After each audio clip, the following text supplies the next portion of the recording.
Office of the Medical Examiner, Beatsville. Dr. Jack Hanman is speaking. How can I help you? Good evening, this is Kate Brooks. I'm not sure if you remember me. A few weeks ago, we talked about an article I'm working on. It's about your wife. I dropped by last Friday to speak to you, but you weren't working at the time. I asked the security guard to pass on a note for me. I would like us to discuss the topic of... I thought I had made it painfully obvious for the last time. No! Please don't call me again and stop inquiring about my wife. Damn journalists. They don't let me work. God damn it. I'm not in the best frame of mind to record a lecture for my students now. I'm feeling completely broken. Where did I leave my meds this time?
Okay, time to pull myself together.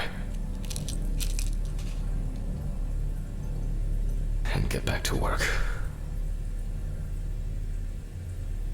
I've already taken my pills, not looking to overdose.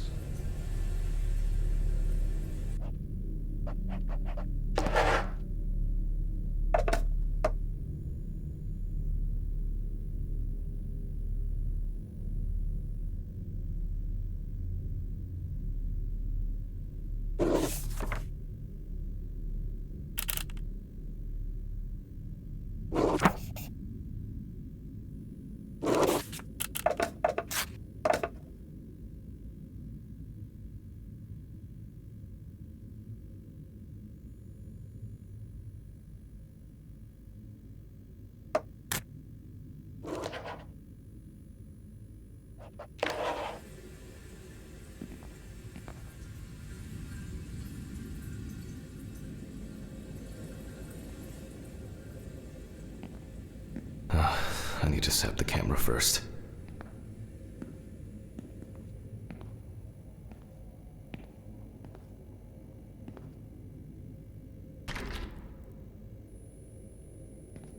This place is starting to look like a hoarder's dream, rather than a storage room.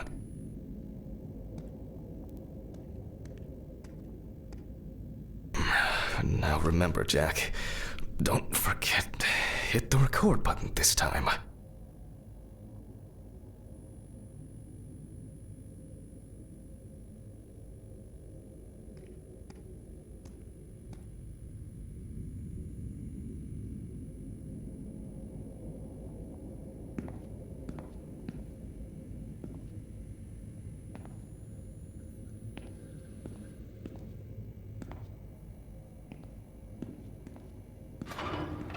Hopefully the new tripod is going to hold up.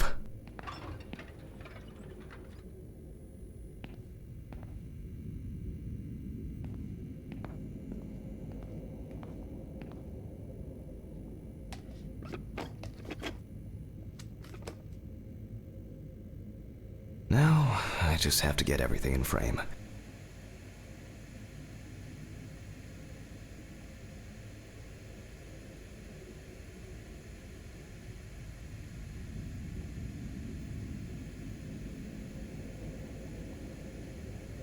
This should be fine. November 20th, 1991. Time, 8:43 p.m. Recording for medical students from the University of Missouri. This autopsy is conducted by Jack Hanman. Hello, everyone. welcome to the autopsy room. Today, you will have the dubious pleasure of following a full autopsy, step by step. For those of you who have already performed your first autopsy, this will refresh your basic knowledge. In turn, for those whose knowledge is only theoretical, I advise not to watch this after a meal.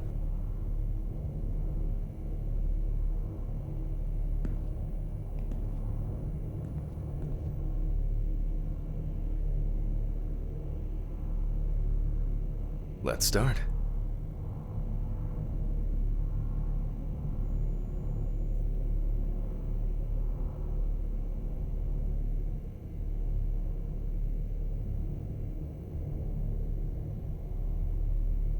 The cadaver is placed on its back on the autopsy table. The pathologist stands on the right of the deceased. Make sure that all the necessary tools are always at hand so that you don't have to run around looking for something, like I do all the time.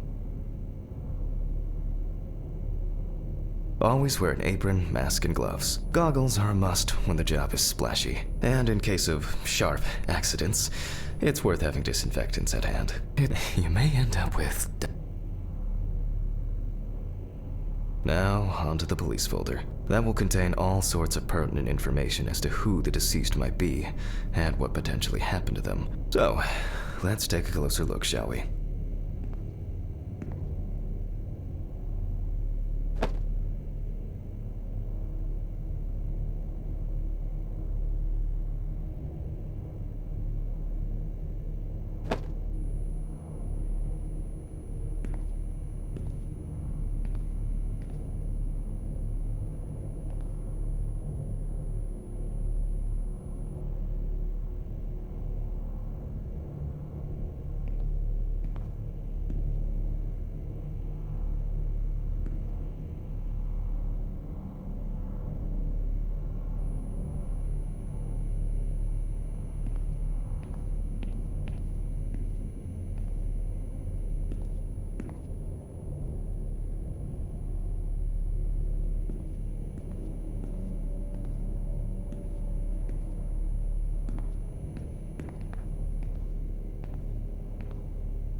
I wasn't sure it would amount to anything, but the World Wide Web has been a blessing for speeding up my work.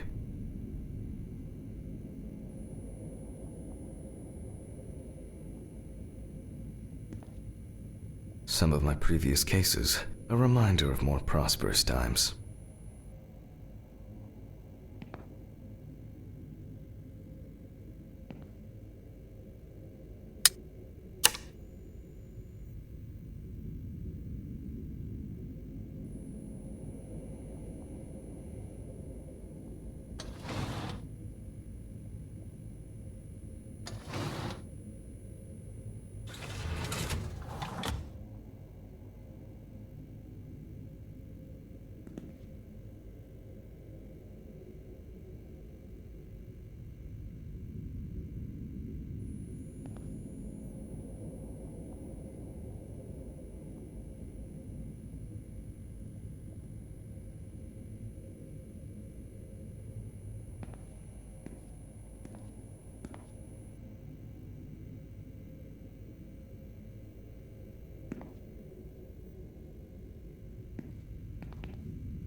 Signs of libation were found around the body. Empty bottles, traces of an inept attempt to start a fire, and a scattered makeshift blanket.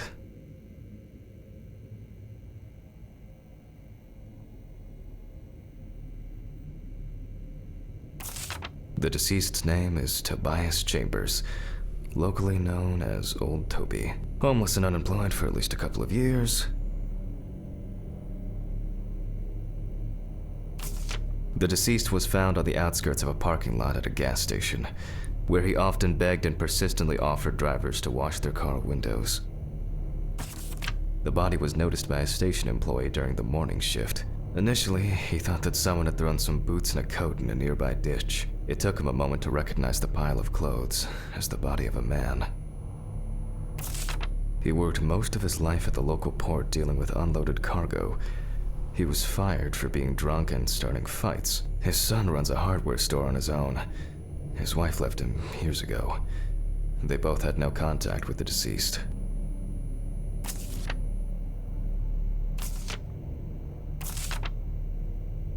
That's it.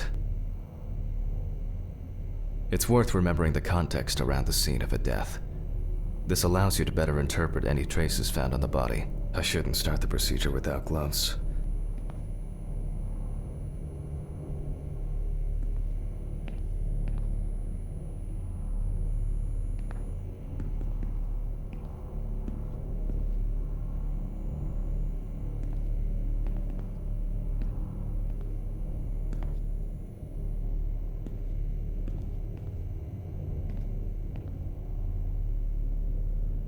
Now it's our turn to take some pictures for our files. If I can just remember where I left the camera. It's in here somewhere. Aha! There you are. I knew it was here somewhere. As I mentioned at the beginning, before we begin the internal examination, we need to document the cadaver and the condition it arrived in. We begin with a full body photo. Try and stick to the top-down rule. But this is not always possible. Let's keep in mind it's all about the legibility, not the perfect frame.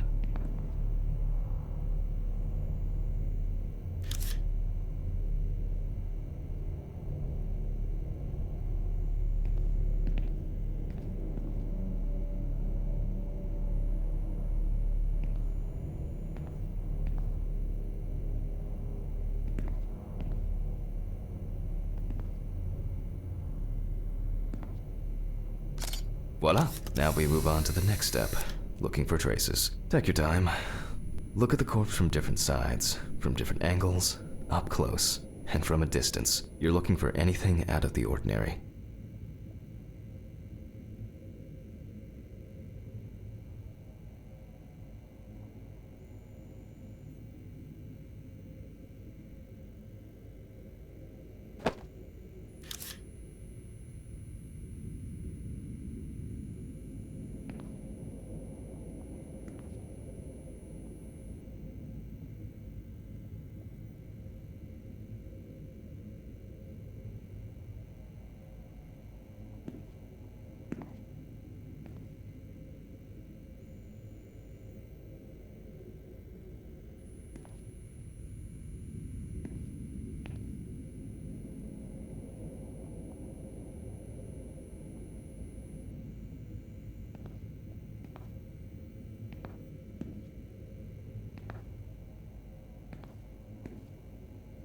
Hardened hands, worn out by physical work, and frostbite?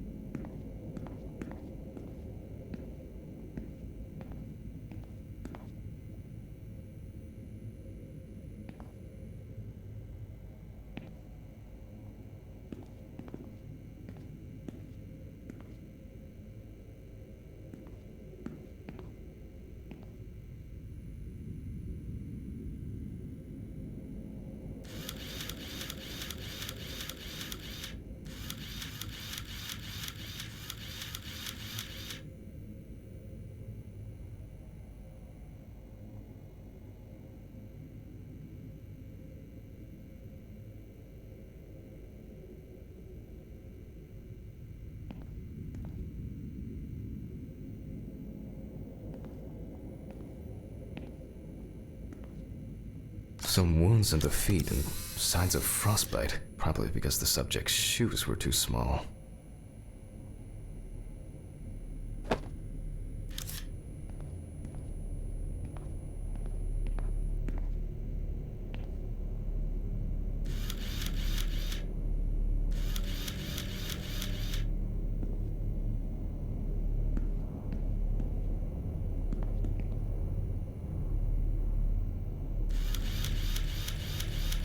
That's something interesting. It will be necessary to check whether this injury was severe enough to cause damage to the brain.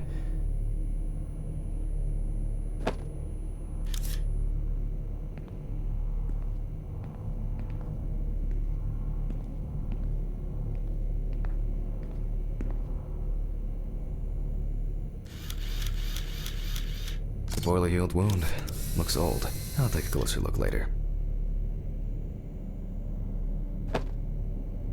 In a moment, we will check which of our initial observations will be worthy of further consideration. But before we get to that, I need to write down some basic data.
Scalpel, scissors, syringe, magnifying glass, knife.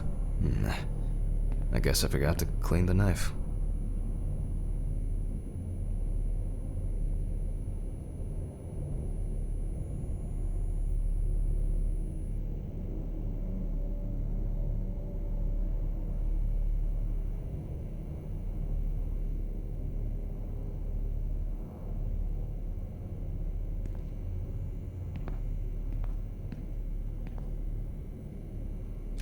Personal information. The deceased was unclothed. Date. Okay. As you can see, I note everything down on previously prepared forms. Every pathologist must keep a detailed record of every step of the autopsy. This not only allows you to track the procedure, but also collates the results together, upon which you may back up your conclusions. So, enough of the boring prep. Let's begin by taking a closer look at the spots I photographed earlier. For this, you're going to need a magnifying glass.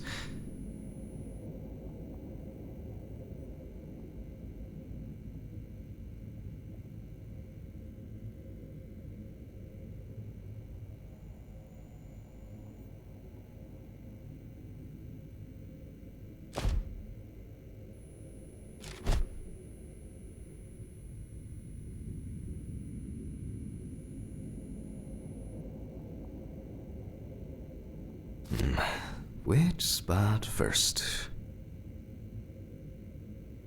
Here we can see frostbite on the fingertips. We can tell by the characteristic skin color.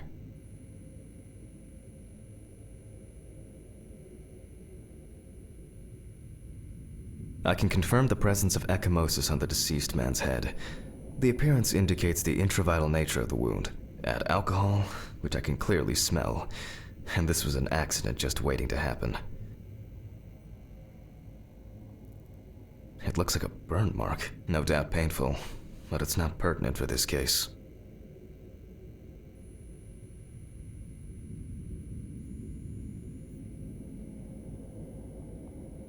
Definitely a painful mix of frostbite, abrasions, and blisters. Old Toby had been wearing shoes too small for him for a very long time. That's if he wore any at all. So far, there are a lot of superficial wounds, but only one serious injury to the head. Let's go back to our notes. First, I mark the location of the injuries and make notes for each one. So,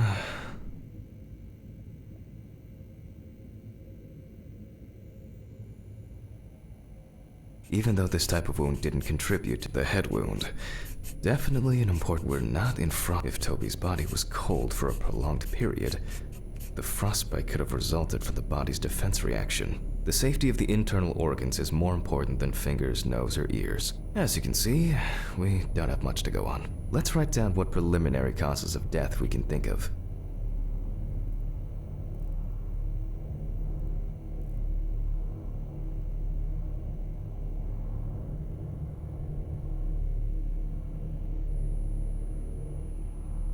The nights have been particularly nasty lately. We will check if there are any signs of freezing internally.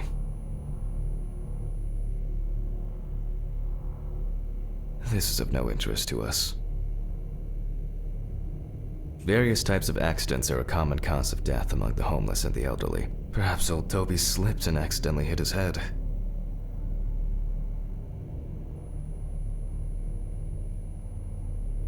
Considering the conditions in which he slept, his body may have become hypothermic.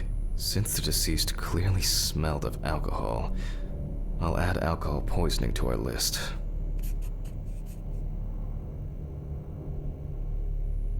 We still have one thing left from the basics: rigor mortis.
Well, we take our deceased by the hand, gradually we raise it,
now let it go. As you can see, the hand falls loose. What's the conclusion? Death must have occurred more than 72 hours ago. The police information appears correct.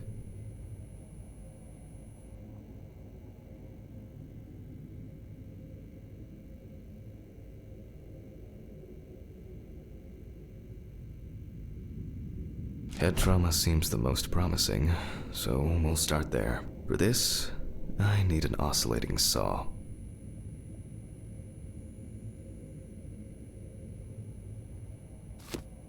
The cut is made from ear to ear.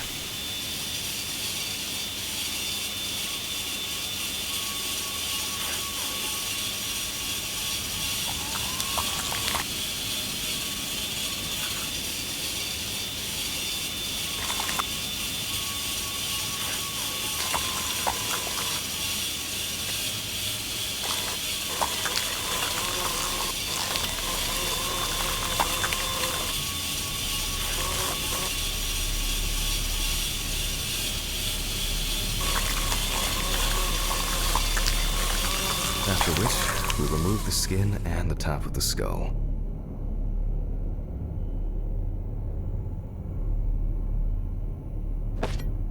After the basic examination, we can see that the brain's cerebral gyri in both hemispheres are symmetric.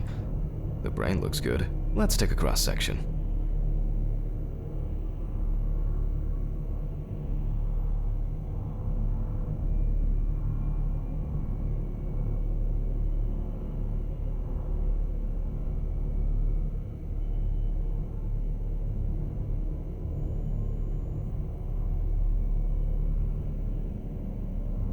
Some pathologists prefer to examine organs without removing them. However, for me, it's much more convenient to examine them on a board, which we'll do now.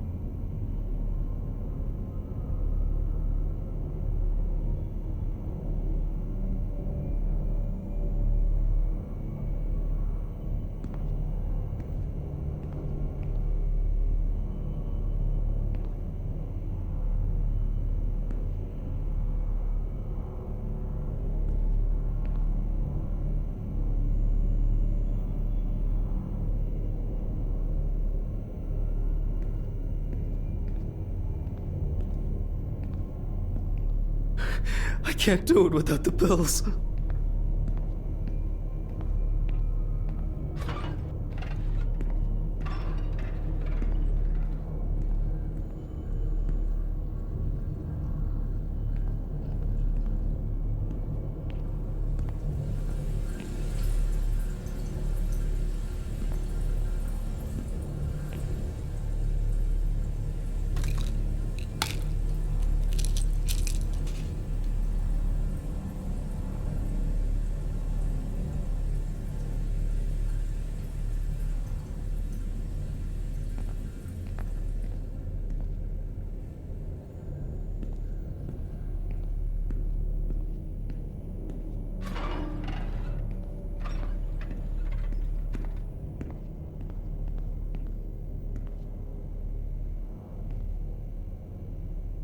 Holding a long, narrow blade knife in the dominant hand, we slowly cut the cranial nerves on both sides, all the time pulling the brain towards us.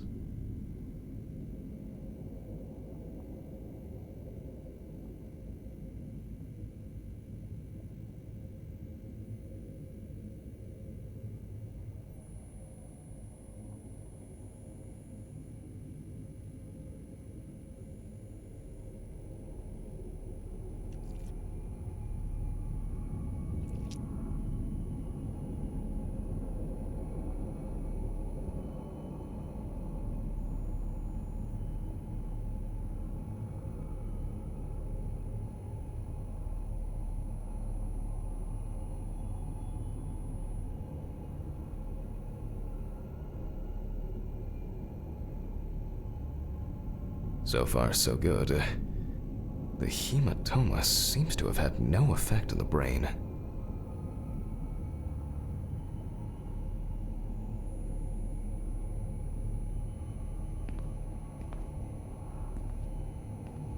Ugh, my head.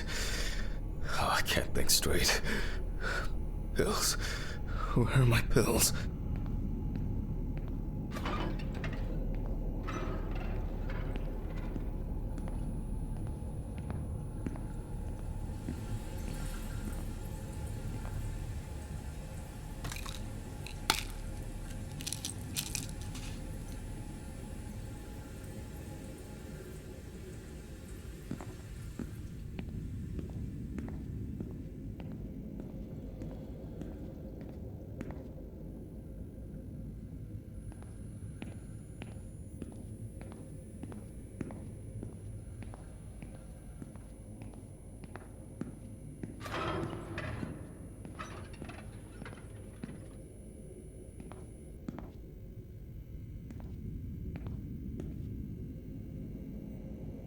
We can rule the fatal accident out as well.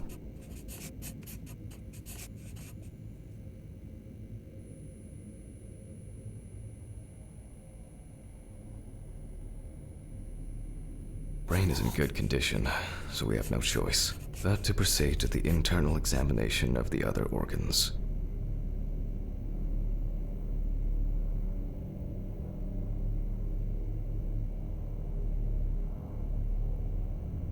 I grab a scalpel from my kit.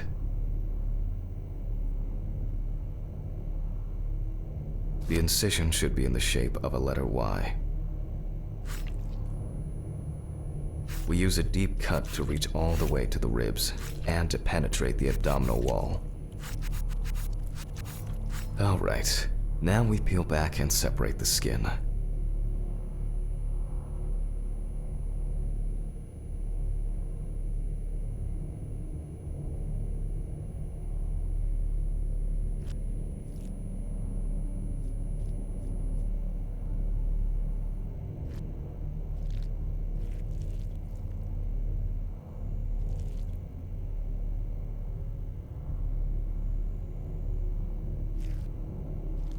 Now, we need to remove the ribs. We'll need the loppers for this.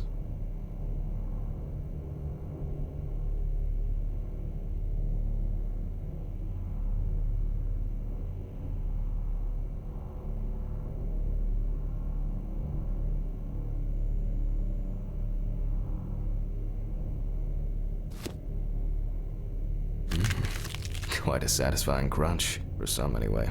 After removing the cartilage tissue, we instantly noticed two things. Firstly, there is no congestion of the internal organs. This means that although the deceased was hypothermic, secondly, the deceased smoked like a chimney. So, we should take a closer look at those lungs.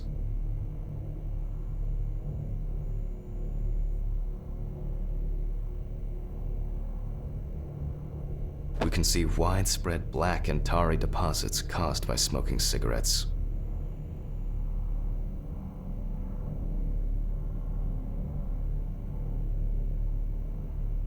Despite the tragic condition of the lungs, they are not the cause of death.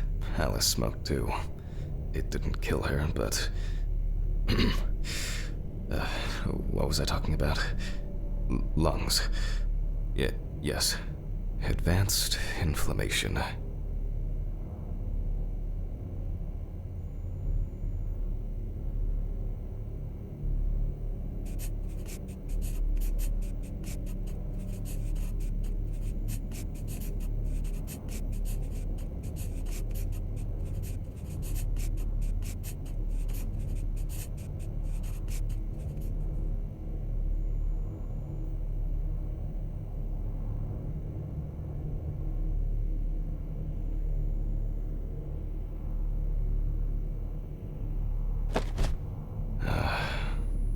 What now? The syringe. Now's a good time to collect some samples.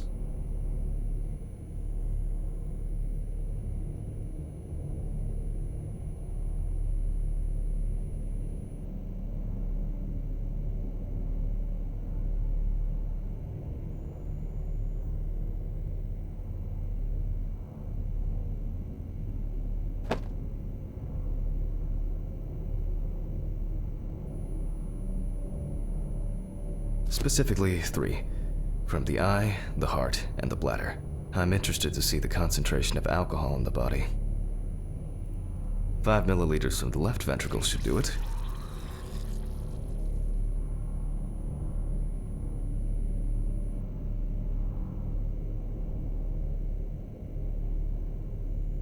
Left on the bladder, we draw about 10 milliliters of fluid.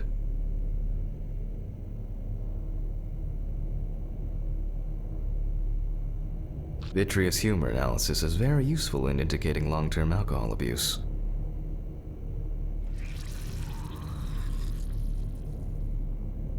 Now we take our samples to the centrifuge, but before I do that, I need to find my notebook. My dyscalculia means that I always double-check the settings.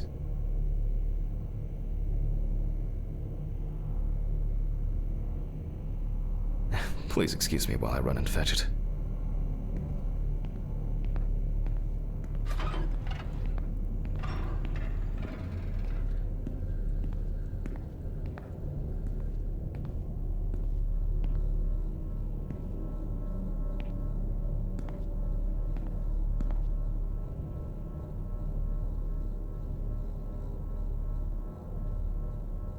This whole thing is covered in stains.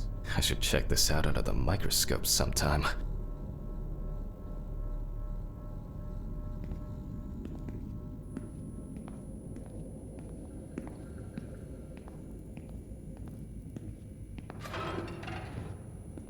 Let's get back to the examination.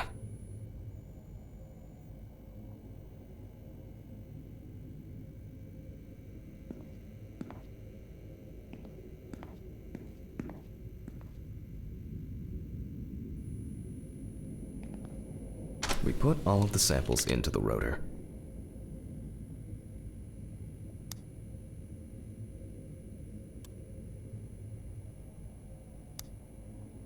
Now, we set the appropriate time and speed.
Okay, let's roll.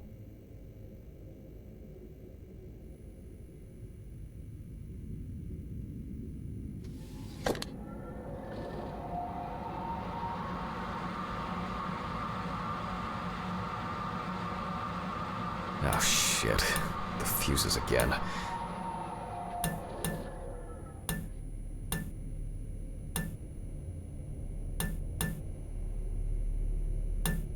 Where were we? Oh yes, the blood alcohol concentration. Let's see what we've got here.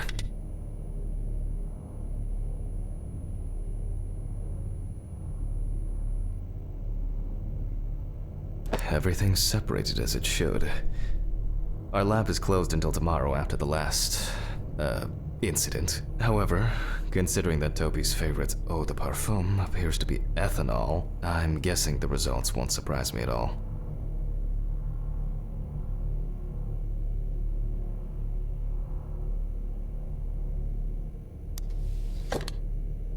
Let's go further.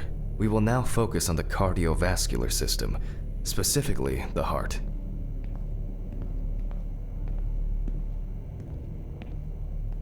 We remove the organ and examine it closely. We look for dark hypoxic areas, clots, or other elements that stand out as abnormal. At first glance, the heart looks fine.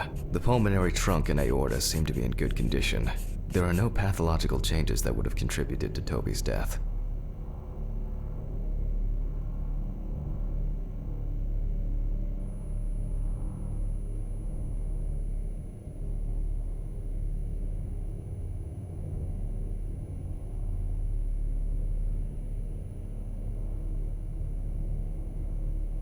Now let's take a closer look at the stomach. Size is normal, healthy, and as expected, the stomach has no major external damage. We must now cut it open and inspect inside. We will do it carefully so that its contents do not spill out.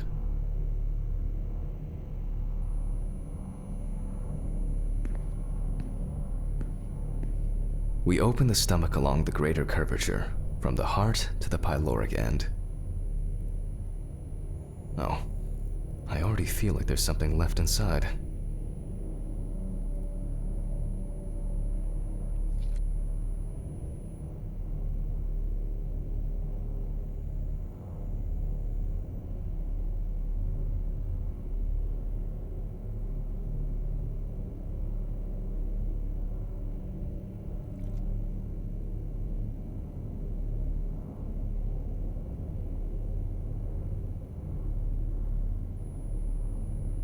Okay, large amount of gas, small amounts of yellow, grayish food content, resembling some kind of meat.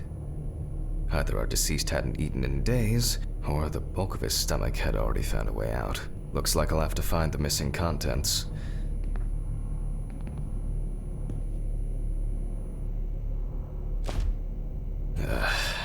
There are two ways here. One is obvious, and the other is... It couldn't have been suffocation, could it? I'll add this to the list and move on to the deceased's neck.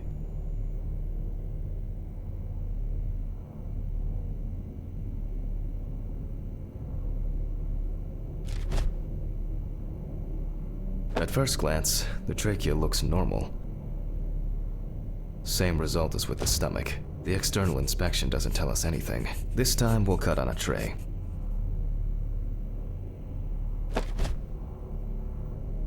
While cutting such a small organ as the trachea, we must make a precise incision.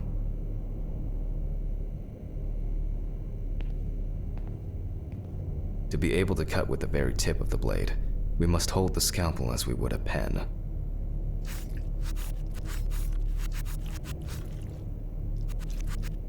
And after careful examination and deduction, we've got it, a clogged trachea. It's time to summarize the whole thing.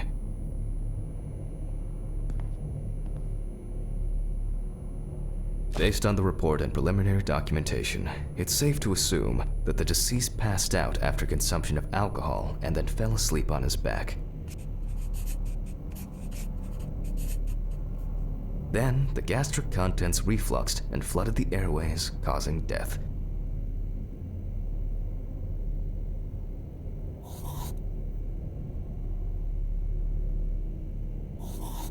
That's why we don't forget about the recovery position at dorm parties.